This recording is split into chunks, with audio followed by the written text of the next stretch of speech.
guys, it's Maureen. Welcome back to the Sanditon Chronicles. It's Sunday, so that means we have a new episode today. Before we get into our episodes, we just want to give you a little bit of information about our channel. We are currently looking for cast and crew to interview, and what we're frequently getting is that they want to know what our viewership number is. So if you want to see more cast and crew interviews on our channel, if you want to see more episodes with anybody from the Sanditon universe, what we'd like you to do is subscribe to our podcast channel. You can do it on a podcast or on any of the other platforms that you find our podcast on. Subscribe to us there and make sure that you're watching the videos. Share it with people you think might be interested in it. We would love to hear feedback from you as well. And you can feel free to leave comments right on our podcast site on Podbean, or you can feel free to email us. Our email is always in the description of our podcasts. We want to hear from you. We want to know if you like what we're doing, if you like our content, what you'd like to see differently. After all, this is a fan-run podcast. Just someone who loves the show and who wants to share this with the world. So we want you to be a part of it with us. And if you want to talk about Sanditon with us, again, reach out. We have our email down there. You can message us in or leave a comment in our podcast site. Let us know if you want to talk to us about anything dealing with the show. What we were thinking of doing is a live show every 9 episodes. But if there's not enough interest in that, what we might be doing is kind of like a free day, a free episode where we would just have fans on or whoever wanted to talk with us, and we just talk about Sanditon just freely, whatever we felt like talking about the show. So let us know what you prefer. Again, we just want to make sure that you guys are enjoying this podcast as much as we enjoy making it. So today, getting on to the episode today, we are talking about our first character dynamic today. We're talking about Tom and Mary Parker. They're the first couple we see, and they're not the only ones to get happily ever after, but they are ones who we've seen a lot of development, a lot of changes in their relationship throughout the show. But we wanted to start off our first character dynamic with the first couple that we see on the show, with the first ones who are kind of responsible for, well, they're not kind of, they are responsible for bringing Charlotte to Sanditon.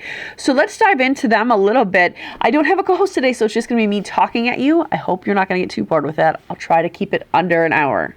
I make no promises, but I did take less notes this time, so we'll see how that pans out. So when we first see Mary and Tom, we see them in the carriage, right? We see, and this is like the third episode I've talked about this scene on, because it's just so telling of not just them individually as characters, not just setting up what the tone of the show, but I think it sets up their relationship really beautifully. I think that this is probably going to come up a lot, is my guess. But we see how they work together. We see that the reason they work together is because they're different, right? We have Tom, who is, if you watched our bonus episode last Sunday, we talked about Tom. We talked about who he was as a character, how we think Jane Austen intended to write him, that sort of thing. So we see Tom, who, as they're bounding along in this carriage, clearly the carriage is in distress. I mean, clearly we can see that as viewers. You have to imagine that they knew that inside the carriage. But we see Tom, who's completely nonchalant about it. This is fine. We're doing what I need to do, so it's fine. It's fine. Nothing's wrong. Nothing could ever go wrong.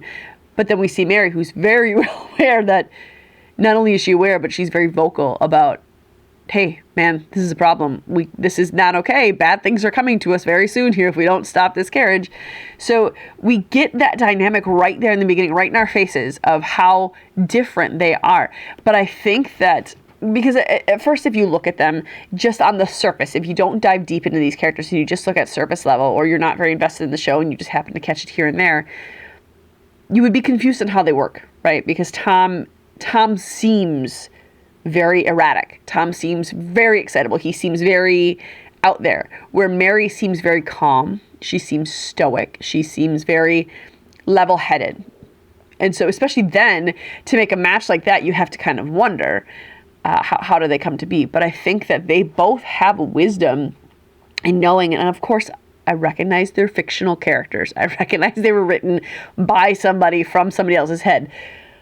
But I think those people, especially Jane Austen, was knowledgeable about that time period, and they wrote characters that readers wanted to know. So let's get to know them. But I think that there's a wisdom to those characters where they understood that Tom has something Mary lacks, and Mary has something Tom lacks. And that's why they work together. I think that's why they gravitated towards each other. I think that, back then it was about society, right? Marriage was a business arrangement for all intents and purposes. Yes, love was preferred. Love was desired. Love was sought after. But if there was not love in a marriage, that was just a very, very common fact of life for most people who got married. Because it wasn't necessarily about what it is today. It wasn't about finding that one person who you could have joy with and who, you could each go to work. It was, for women, it was survival. For men, it was finding someone who would better serve their purposes, whether that be in society or within their business, or women who had money. Men needed money too back then. So it was very often a business arrangement. But you see in Tom and Mary that, that they had a genuine love and care for each other. And Mary was not someone who was social climbing. At least, we don't see how they got together. Jane Austen never gives us insight, and neither does Andrew Davies, about how they came to be, how they met. All we get is Tom proposed to me in a ball in Weymouth. That's all that we get. So, knowing Tom and Mary as we know them now, we can see that she is not a social climber, that she is not concerned with how elevated her status can be. We see that right when she takes off the necklace and is mad at Tom for spending money on her when he could have been paying men who are poor and men who were working for him and men who rightly owned that money because they did the work. She wasn't a social climber. And Tom, I don't think Tom is a selfish person. I know he's self-involved, but I don't think he is a selfish person. I think that he's self-involved in the way that he is an entrepreneur, a chronic entrepreneur. I think that he has these big, grand ideas. And entrepreneurial spirits are great.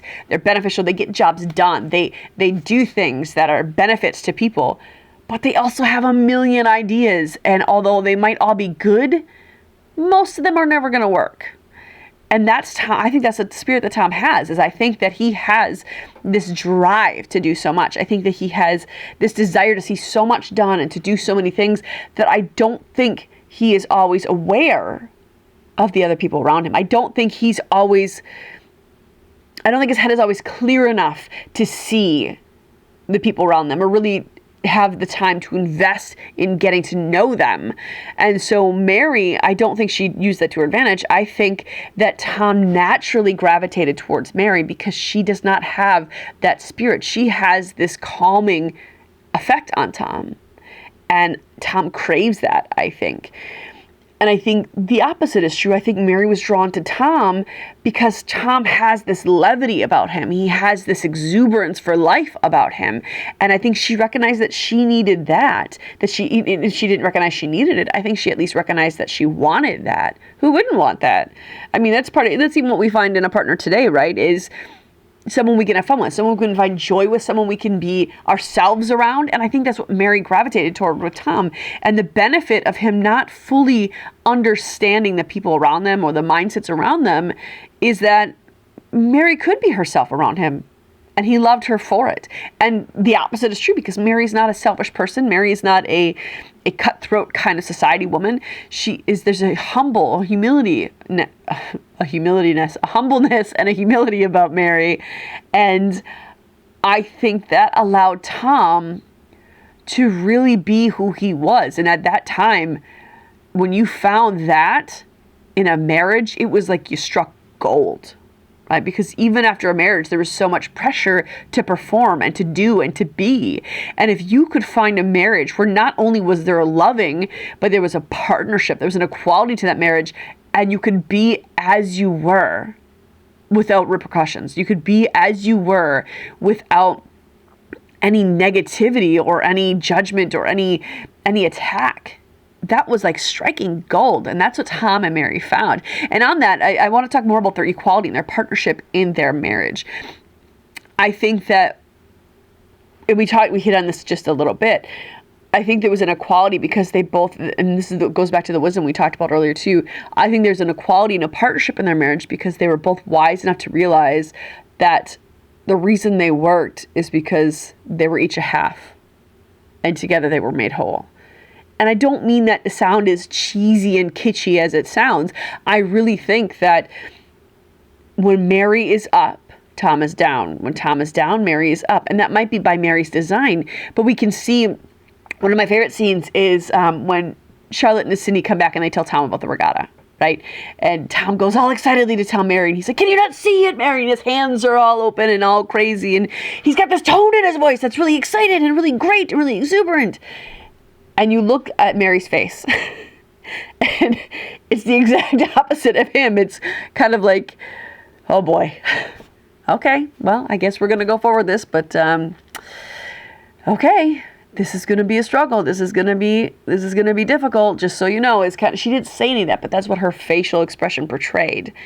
And so Tom was really up. Her positive, or her response brought him down a little bit, so they were more even keeled. And you even see in the church in episode 8, when Tom's in the church and he's really down, and he says, you know, I'm sorry, Mary. I'm sorry that, basically he's saying, I'm paraphrasing this heavily, but he basically says, I'm sorry you're married to someone like me. I'm sorry that I lost everything. I'm sorry that I suck. And she says, I don't care what anybody else thinks. I love you because you're you. What you did was a great thing. What you did was, and she's uplifting him. She's encouraging him. And even throughout the show, we see her encouraging him when he's down. That's why they work so well together, and that's why they have a partnership. They both, I think, what I imagine is that before they got married, they gravitated towards each other because of that. And once they were married for a short time, even, I don't even think it was that long before they really truly recognized what they had in each other. But even a marriage of short duration, I think that they naturally gravitated towards each other in those moments when they needed each other, because they knew that they were going to be what they needed. Does that make sense? I hope that makes sense. And I think that in the same way, you could also see their partnership with like the scene after the cricket, when she does get so mad at Tom. She's unafraid to be honest and open and speak her mind to him, which was not common. And my daughter and I were watching, I just got her, my 11-year-old daughter, or soon to be 11-year-old, I just got her a Pride and Prejudice book that is a grade level essentially below the regular Pride and Prejudice. And we were talking about what the book means and what rights women had. And then we started talking about Sanditon, and Georgiana, she hasn't watched Sanditon with me yet. She's not old enough to watch it with me yet. But we talked about it a little bit, and I was explaining her the role that women had back then and the role men had back then. And she was like, what? What? If I lived back then, there's no way I would allow that to happen. And so I know that a lot of the writing in this was from a today perspective. But you look at Elizabeth Bennet, and that's all Jane Austen, and she was against the norm. So I think Andrew Davies did stay in character with that in Tom and Mary's relationship, as he wrote more in depth about Mary's character than what Jane Austen was able to go into before she died. So yes, it's from a today perspective, and that might be why there is such a partnership there. I don't think that it was an odd thing to have a Jane Austen character be that way. I mean, Jane Austen wrote strong women. She wrote women who were different than the world. She wrote different women who were, what's the word I'm looking for? Who were progressive, women who were not your typical wives, not your typical social climbers. She did write about them, but they were never the heroines of her books. It was always the women who stood out, who had a mind, who were the heroines of her books. And I think that Mary is a quiet heroine of Sanditon. 1 second. I have coffee down here too, but it's a little too hot for me to drink. So I have my 2 vice drinks of water and coffee down with me. But I think in that cricket scene, when we see, or after the cricket rather, when they go back to the house, Mary follows Tom back there. I think that her being able to speak her mind so clearly says so much about their relationship. I think it says a lot about Tom's character and Mary's character, but I think it says so much about their relationship together. Because you see that, one, Tom doesn't get angry when she speaks her mind. When she says, he tries to make up for it, make excuses for it. And he says, I promise I'll do everything I can to fix this. And she says, no more promises, Tom. All you ever do is break them. He doesn't get angry that she spoke her mind. He doesn't resent her even for speaking her mind. And she was absolutely right. He was making promises left and right that weren't true, he had no intention of sticking by them, not because he was a dishonest man, but because he couldn't stand by those promises he was making. He was running out of funds. He was probably out of funds already. So he didn't get mad at her, and he did not even resent her. What he did was get spurred on to do greater and better. And we see in episode 6, obviously he's in London in episode 6, but he comes home sometime between 6 and 7, right? Because in episode 7, the first thing we see is they're back in town. And it's hard to judge the timeline in there because they never actually say specific timelines other than when Charlotte says, I haven't been home in a month. But that was before Georgiana ran away with Otis. Or tried to run away with Otis. Not tried to run away. Before Otis came to Sanditon is what I'm trying to say. She had been there a month. So we never are given a specific timeline, but it was relatively soon after Tom went to London to fix the problem. If you're listening, I just did air quotes around fix because even then it wasn't Tom who fixed it. But my point in saying this is that he was welcomed back home. And episode 7 was the regatta.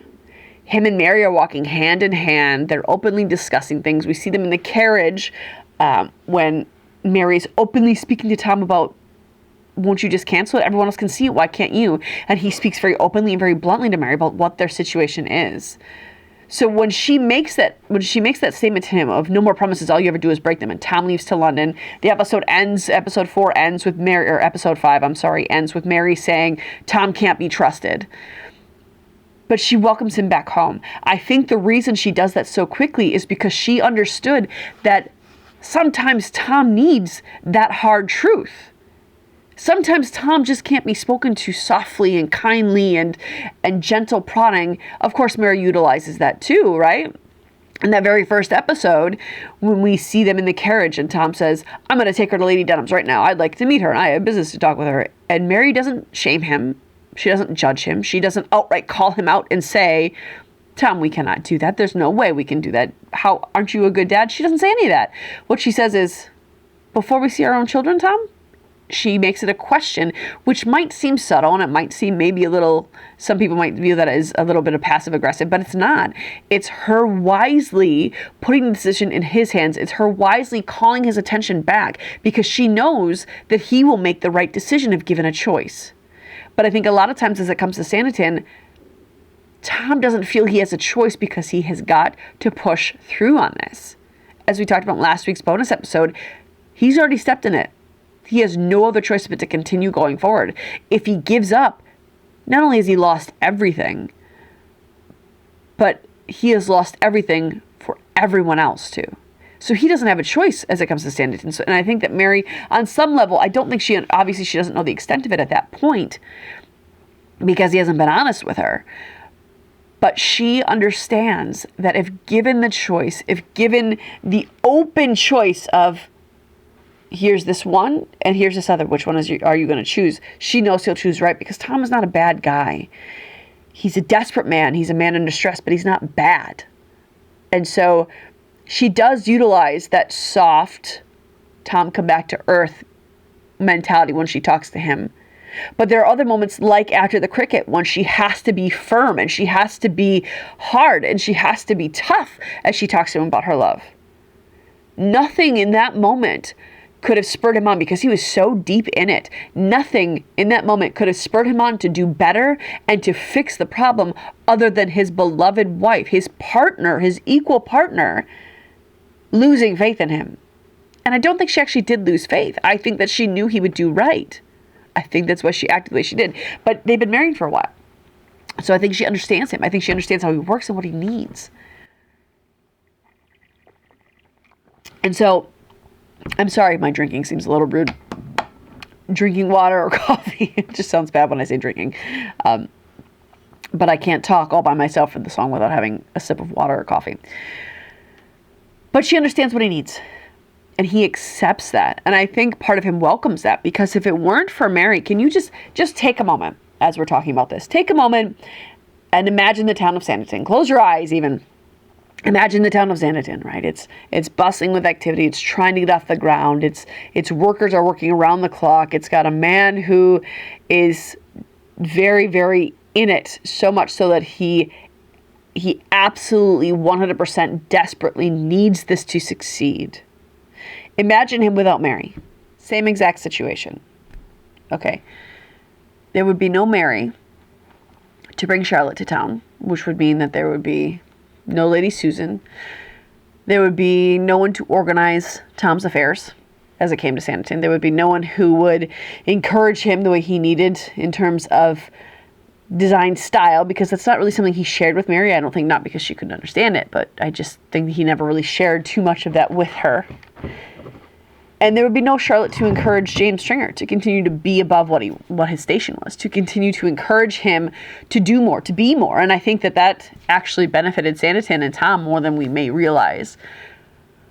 Not only would there be no Mary for that, there would be no Mary to give Sydney some comfort and some joy at seeing him when he came home. How often do you think Sydney would come back if all he got when he came back was just Tom essentially berating him for more money, without any calmness or encouragement from Mary, or any feeling of home from Mary? I don't think Sydney would come back very often. So without Mary, Sanditon wouldn't work. Right? So I think that there's also a part of Tom that realizes that he does need her. That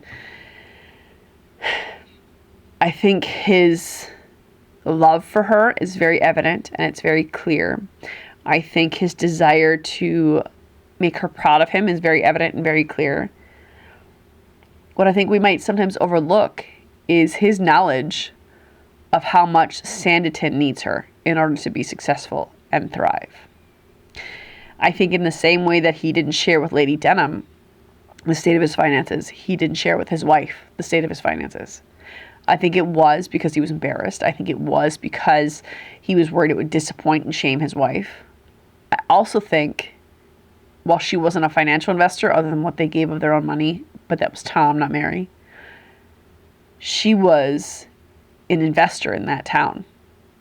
She was an investor in the town emotionally. She was an investor in the town as it came to being basically the first lady of the town. I don't count Lady Denham as the first lady of the town, only because her role in there while she lives there, and she has Sanditon House. Mary is more the lady of the town because her husband is the one building it, essentially. Her husband is the one running the town. Her Lady Denham is financing it, but Tom is running the town, and Tom is building the town. So Mary is the first lady of Sanditon, in my opinion.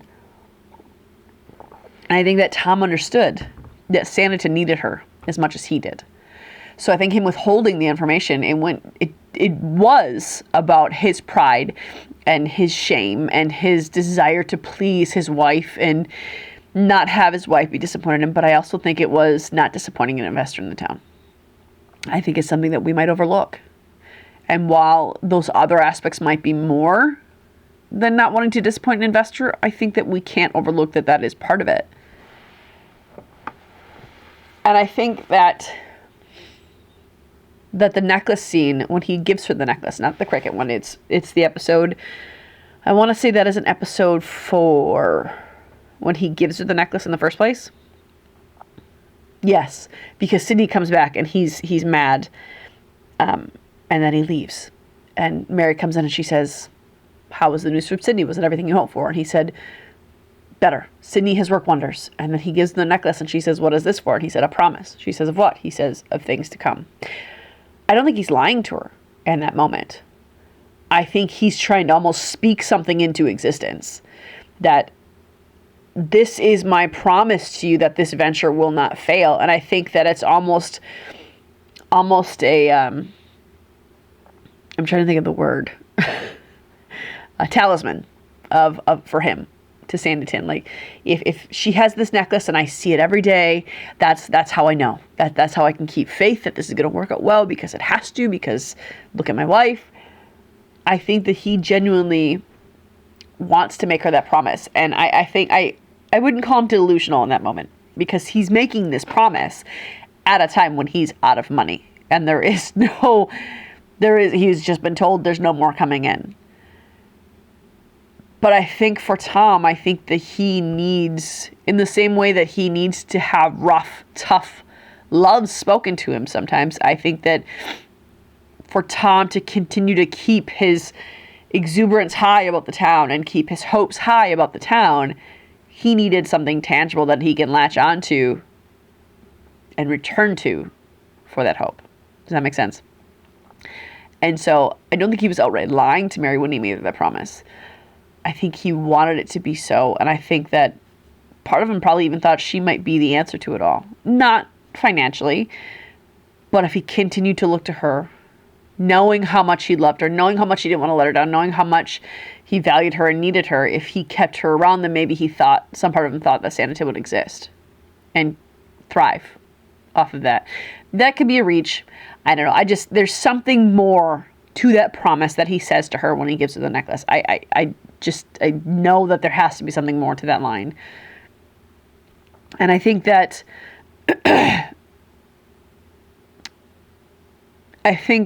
we can see that in a lot of different areas. And I think it's confirmed in a lot of different ways. Because when it's threatened that she's going to be taken away, and like we said, I don't think Mary ever lost faith in him. I think that Mary knew he needed that push. But in Tom's desperation, I don't think he understood that she hadn't lost faith in him. Because he says to Sydney, I've lost perhaps forever what did he say? Did he say faith about my most beloved wife? So he felt that way, but I don't think Mary ever felt that way. I think Mary knew how to speak to him, to give him that idea, to give him that push. And I mean, have you ever been in a situation where you were really upset about something, you were really desperate about something, or really hurt by something, and it didn't matter what anybody said to you, you didn't believe it? Or it was really easy for you to believe a lie that someone had said to you because you were in a state of hurt or desperation. I think that's what happened there. I don't think that Mary ever really lost faith in him. I think that she knew he would make the right choice if she spoke to him in the way that he needed to be spoken to. But I'm not sure that Tom noticed that in that moment, because he was in a state of desperation. He was in a state of self-shame, certainly. And I think he was very upset and hurt, whether or not it was justified. I think he was hurt by how it came out, by how he hurt his wife, because make no mistake, she was hurt. I mean, her reacting to that wasn't solely just to give Tom a push. He, by keeping things from her, did not allow her to fulfill her role in that relationship. Though Mary did not, she says at one point, I could have withstood anything if you had only confided in me. It's not that she thinks she's so wise and all-knowing that she would have the answer. But when he speaks to Mary, because they have those opposites, because when he's up, she's down, when he's down, she's up, and they level each other out, and they temper each other, and they make them fully functioning. Certainly Mary does that for Tom. I think probably a little more than he does that for her, but they still do it for each other. I think that by withholding this information from her, by not allowing her to be a part in this, he took away her ability to do that, which was her role in their relationship. That's why they were partners. And so he took away their partnership. He stripped her of her role. It's essentially like calling her out in front of all of corporate America and saying, you're fired. It's shame, because it wasn't that he couldn't trust her. We can see that it wasn't that he didn't trust her. He trusted his wife. He loved his wife. He was desperate to please his wife. But his fear made him strip her of her role. And so there was a certain amount of pain there when she was that upset with him. It was anger. It was, you need to be better. But there was pain and there was hurt there as well. And have you ever heard the saying, hurt people hurt people? In her pain, she lashed out, I think rightly so. And I think he heard the pain. And even in the cricket, when he said it, and Diana looked over and she said, oh, Mary. I think the reason that Diana responded in that way was because it was not a secret in their family that they were an equal partnership. Even Sydney says, I would give anything to have a love of a woman like your wife. Because Sydney also understood the role that she played, not just in Sanditon, but in their marriage. That was the ideal. And Tom stripped her of that by hiding these things from her, by not telling her about these things. And it was painful. And it was hurtful. And I have to imagine that shamed her a little more than the rest. But I think that because she loves him well, because she understands him well, because he loves her well and wants so badly to do right by her, speaking to him in that way encouraged him and emboldened him to do what was right. Of course, Tom is not really the one who fixed everything now, is he? I mean, it was Charlie who brought Lady Susan, and Lady Susan who brought all the people from London, which made the regatta a success, right? It was Sydney who went and got engaged to Eliza to fix their financial problems. So Tom technically didn't even fix anything. And even, I was going to say he even brought her the regatta or to the ball, but even then it was Lord Babington who got them the invitation to the ball. And Lord Babington got it because Sydney asked him to get information. So Tom technically didn't fix anything. But you can't deny that Tom has a certain amount of charisma and a certain amount of energy that's contagious when talking about the town. And I mean, we can see that the first ball when Sydney and Charlotte are up in the balcony and Tom is dancing with Edward, and you see Arthur dancing on the floor with Georgiana, and you see the silliness. And I think that's kind of led by Tom because it's a contagious thing. And while Tom, I don't think, should be in charge of finances of Sanditon, Tom maybe shouldn't even be in charge of anything in full on his own. But I think Sanditon would fall without Tom. Because you need someone who's passionate, and you need someone who is dedicated, you need someone who loves it the way Tom does. And Tom has a vision, and it's a good vision. He just needs the finances to make it work. So I think Sanditon would fall without Tom. All that to be said, I think that the way they love and understand each other has pushed them both to be better for each other, for their family, but also for Sanditon. I mean, when he came back, you saw him be more honest with Mary than he was before. You see Mary saying, because before it was when she walked with Charlotte on the beach, Tom will just die with the plans of Sanditon in his hands. I share my husband with Sanditon and myself. And in episode 3, when they're walking on the beach, she says, I'm glad to have my husband back. But in episode 7 at the regatta, she says, I'm glad this went well for you. I understand how important it is to you. So her being allowed to have that role back made her perhaps not so jealous about Sanditon. I think she was rightly jealous of Sanditon because Tom had no time for her or the kids or anything else. But you see that because I think when we meet them, Tom is already desperate. So Tom is already pulled away a little bit. And I think that that's what she's sensing because I think she has wisdom. And I think she's seeing that he's doing that. But by episode 7, they've reclaimed what he lost when he cast it aside. And she's more confident in them. She's more sure of them. She's more invested in it because he has allowed her to have a role again. So what we see in them, and I think it's such a beautiful thing, is that when she is allowed to have her role of prominence in their marriage, in their relationship, when she's allowed to have the role of confidant, when she's allowed to have the role of partner, that's when they thrive. Because Tom never loses his role as head of the house. Tom never loses his role as president of Sanditon, essentially. Tom never loses any of his roles. But he becomes worse at his roles when he strips Mary of hers. And I think that's such a beautiful thing to see reclaimed. It's certainly episode 7, most of episode 8. I think by the end of episode 8, I have to imagine that when she found out that he didn't insure the building, it was kind of like, oh, really, Tom? I thought we went over this and you were going to tell me everything. I had to imagine that there was some of that in Mary. But it was beautiful to watch that be reclaimed. Of course, we didn't see a lot of that before, but we can tell it's been lost. Because from episodes 1 through 5, Tom didn't confide in her. He didn't, every time there was a problem that arose, Tom would dismiss it. You're thinking too much of it, Mary. Temperance got frayed off, though, that's all it was. No, everything's fine. There's no problems. You worry too much. That's what we saw in the first 5 episodes. So we don't really see what they were before, but we can tell in episode 5 when she reacts that they used to be that way.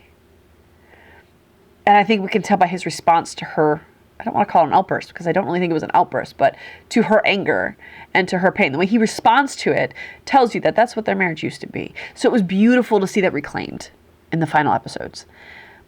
I'm encouraged and excited to see what happens next in the relationship because, I mean, there's going to be a Sanditon 2, right?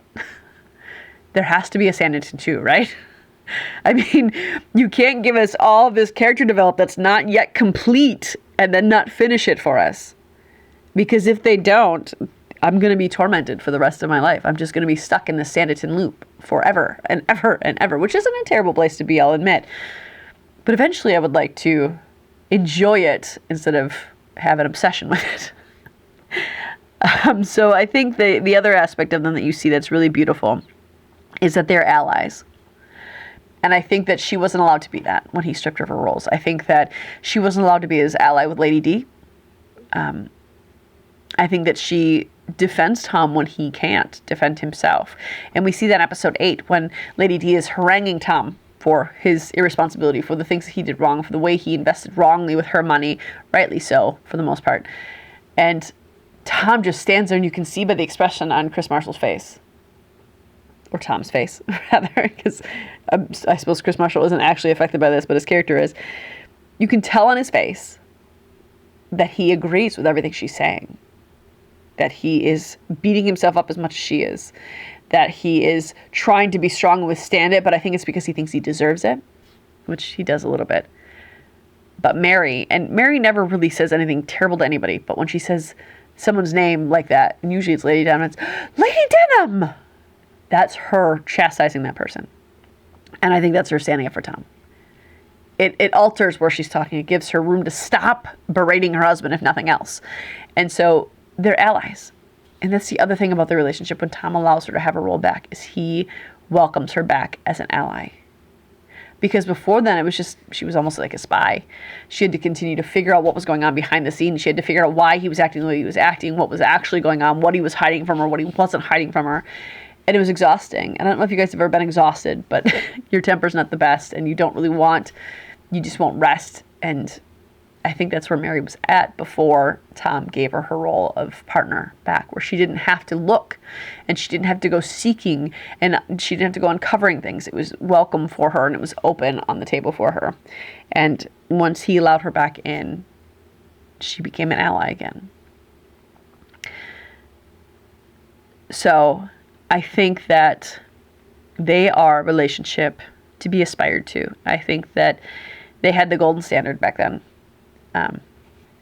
Mostly unattainable standard, I think they had. But I think that together they can do so many things for that town. And I think together they can do so much good for the people of that town, for bringing people in. Once the town is built, Tom's job is essentially done. I mean, there's nothing else he might continue to add on forever. But once it's built to his specifications, to his liking, he's done. He's got nothing left but to enjoy it. But they had to keep people coming. And I think that's a part where Mary is going to prove to be, I mean, she's already invaluable, but I think she'll have insights then that she didn't while the building was happening. And I think that it'll be really interesting to see. It'll be interesting to see how that plays out. It'll be interesting to see how they grow even from here and how they become even closer after this. And I think that I would really like to see where the town ends and how those two have stepped into it and embraced it by the end. I think that would be a really, really good aspect and I think interesting aspect to explore.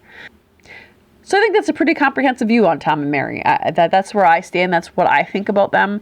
I love them. I love them together and I love them separate. I think they're both great characters. I think the actors have put so much life into them and so many interesting aspects into their characters that I think they're lovable and I think that they're watchable and I think that they draw attention together and apart. So we really want to hear your thoughts on this podcast. We want to hear your thoughts on every podcast. But I'd really like to know, I'm really interested to know if you guys felt the same as I did about Tom and Mary, if you guys thought that they were an equal partnership, if you thought they worked well together or didn't. I'm interested to know if you feel the same way I do about Mary's role in it all. So let us know. Reach out to us at our email, which is the.sanditonchronicles@gmail.com. I'm also going to put that in the podcast description on our host site. But reach out to us. Let us know what you thought. Let us know. Join our Facebook page, which is the Sanditon Chronicles. Sanditon Chronicle.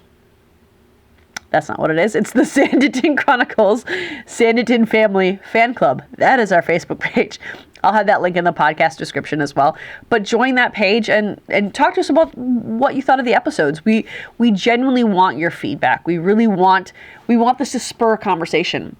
We want this to connect the Sanditon fan club, or Sanditon fan base, rather, the fandom.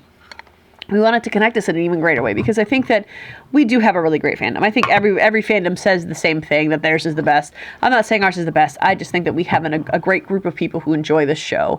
And I think that the people who do enjoy it and continue to watch it, as I continue to watch it, I think you have a lot to say.